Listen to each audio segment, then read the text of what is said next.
checking on their lobster trap.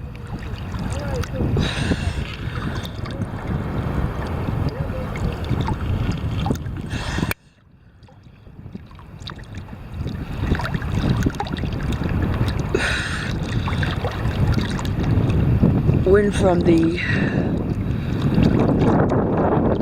southwest.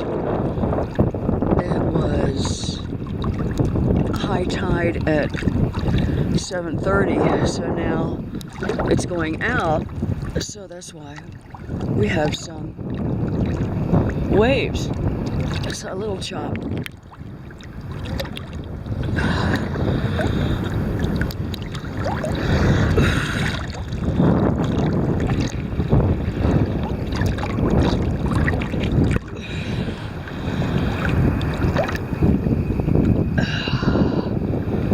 Water temperature is about 62, 63, around 17 C.